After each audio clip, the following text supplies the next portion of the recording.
mindset that we have within our culture that what goes on in the house stays in the house creates incredible barriers for people to reach out. There is such a cloud of taboo around the family home that it's an incredible fog for people to reach out and break that silence.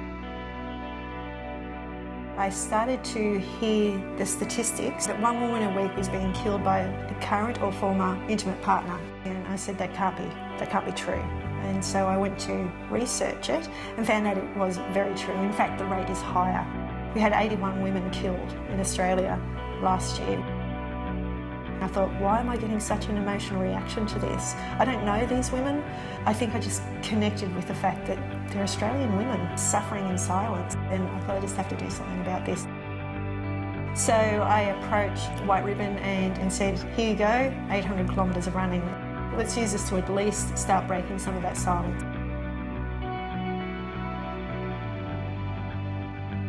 I knew it, that as soon as I headed out on that road, that the running gods were going to test me for everything I had. So we had the hottest November in 57 years. It was 3 days where the radiating heat was over 55 degrees and another 5 days where the radiating heat was over 50 degrees. It was running in a furnace. Your biggest problem out there is actually heat stroke. Your core temperature heats up too quick and you die very quickly. There was times when I felt what we were doing is futile. We had 2 women killed while we were out on the road. It is such an entrenched problem that how's some bird going for a run going to make any difference to that? As soon as you start feeling your pain or thinking about how far you have to go, you'll stop. I developed 2 massive knots in my calf muscles and a suspected stress fracture at the bottom of my shin. So it was excruciatingly painful to run. I was getting quite a few disclosures as I was running along. So women were sending me messages as to what was happening for them or what had happened.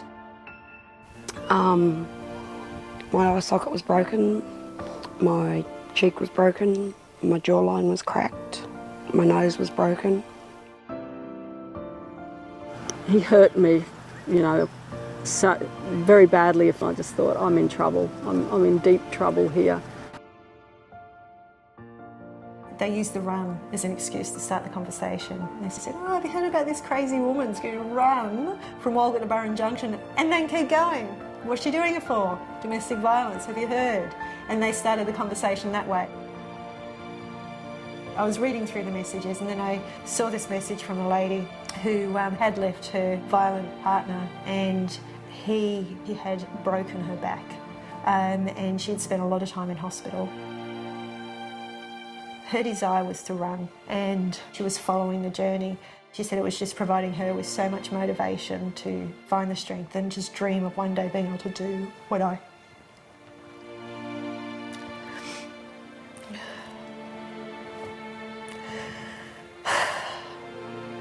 If she can't do it for herself, I'm going to do it for her. So running into Tamworth, I just imagine her legs and my legs.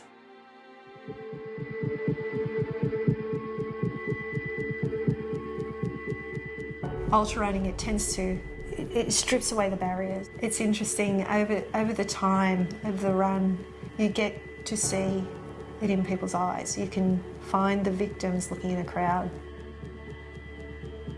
At one of the high schools, 1 in every 2 children has been exposed to extreme domestic violence. This is purely adults behaving badly, have so fundamentally hurt these kids. And that's sort of when the shutters lifted on what we were seeing. The stories that were really hitting us were the homicides and the domestic assaults. But it's the tip of the iceberg of the impact of domestic violence. You've got all these lives that have been impacted on it. They're setting these kids up for a life of just incredible challenges because of what they're witnessing. If people actually understood how big this problem is, they wouldn't stay silent.